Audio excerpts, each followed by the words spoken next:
Howdy y'all, Chip here. I want to spend a little time dissecting a thought that's been plaguing me for a good while now. And in some cases, it's made it extremely difficult to get past the friction of doing anything with the little free time I have. I'm what the internet may refer to as an old man. I am 32, an age which in the past I would have thought would be impossibly out of my reach, but here I find myself existing. With those years comes a lot of pleasant memories of a past life, oftentimes with rose-tinted glasses. Sitting cross-legged on the floor while playing my PS2 because the cord only stretched a few feet from the console. Stealing batteries from the TV remote so I could play a couple more hours of Pokemon on my GBA. And even trying to figure out how Wi-Fi works so I could play Smash Bros. Brawl with my friend across the state. There were honestly a lot of headaches that came with older tech. And yet I tend to find my memories are all the more fonder from all that friction. I honestly really struggle playing games on consoles which weren't the original hardware. It's partially why I wouldn't get the Fire Red Leaf Green ports on the Switch. I can't imagine playing those games not on a Game Boy Advance. And I think it's predominantly because my memories of playing those games are not just attached to playing the games, but what life was like when I was playing them. I kinda struggled to play Final Fantasy X on the Steam Deck, not because the PS2 version is objectively better or anything, but because my memories of that game are from sitting 3 feet across from a giant plasma TV Extra Shoddy's parents had in the spare room, which is where his PS2 was. It felt weird that this massive experience of a game, which felt as titanic as sin, was now just contained in my hands. It also didn't help that Lulu's Overdrive just literally didn't work, taking me out of the experience, but I digress. And this was an actual port of that game. You could probably imagine my friction when it comes to emulation. It's hard enough to remove the mental blocks in my head that I'm playing a GBA or a GameCube game on my PC when I have the appropriate controller. And yes, I have a way to play GameCube controllers on my PC. But when I'm playing these classics with an Xbox controller or my keyboard, all the immersion's just completely gone. Having to constantly translate the button prompts on screen to the equivalent button on the different controller is just enough that I personally cannot do it.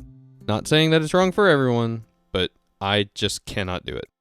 And that's honestly where I start really liking these emulation devices. They're not perfect, and I would always prefer to be able to play on the intended hardware, but these are about as close as one could get to original hardware while trying to accommodate the folks that want to play multiple consoles on one device.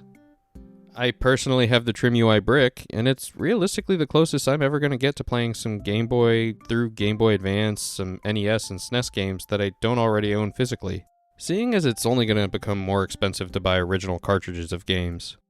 Realistically, it's just going to give me an avenue to play a bunch of Pokemon games. The main handheld game series I really look back on fondly. And it's weird, because I have an emulator on my phone. I just never use it. I honestly don't like using my phone for much of anything. I avoid it as much as I possibly can. I just don't like having a touchscreen to interface with every little thing that I do, especially playing video games. The unfortunate thing is, this mentality kinda sucks, at least from a convenience standpoint. My phone is always with me. I literally bring it anytime I leave the house, and it even comes into the bedroom with me before I go to bed.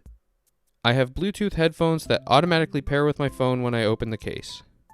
If I wanted to be playing Pokemon and I didn't care about the interfaces, this would literally be the easiest way for me to play games and also open up the most opportunities for me to do so.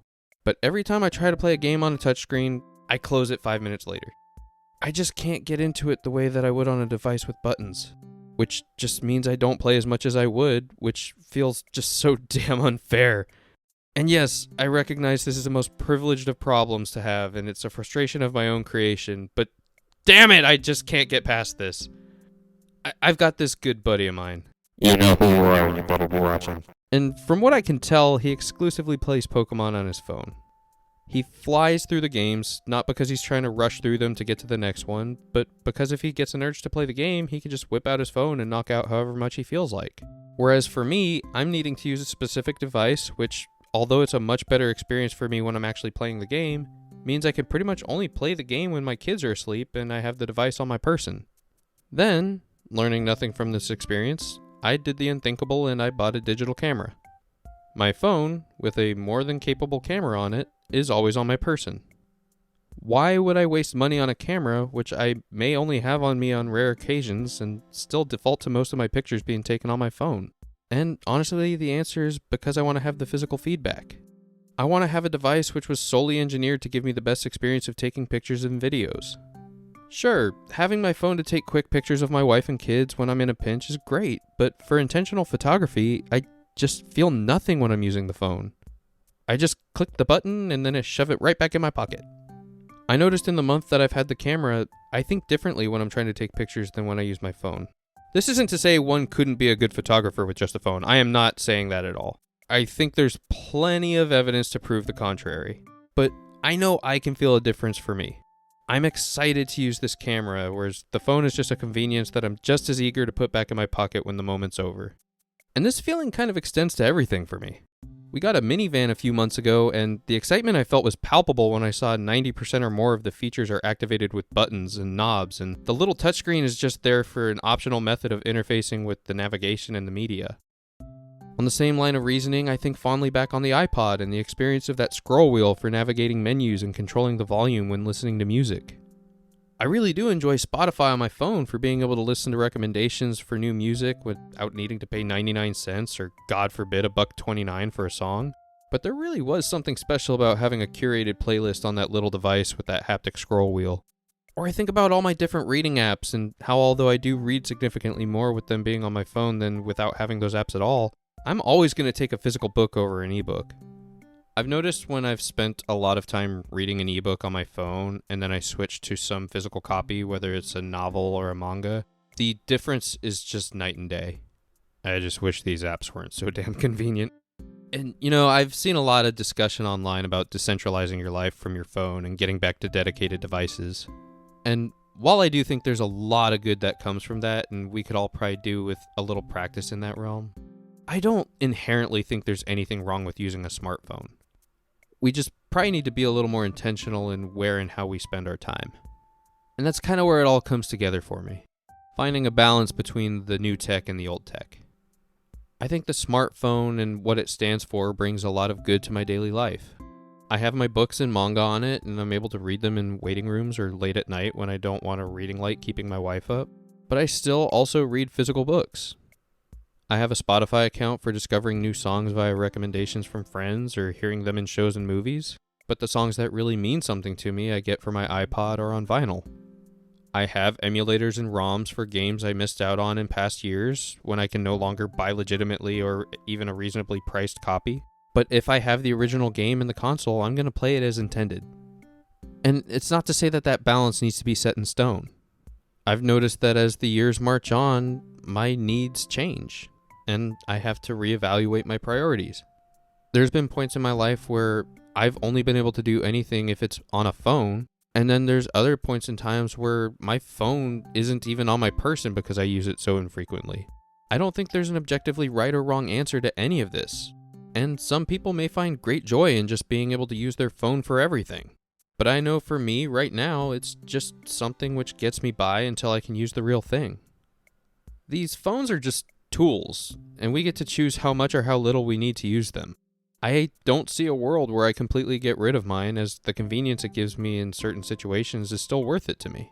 But I certainly use mine less than I did a decade ago. What once was my do-everything device is now just a matter of convenience to hold me over.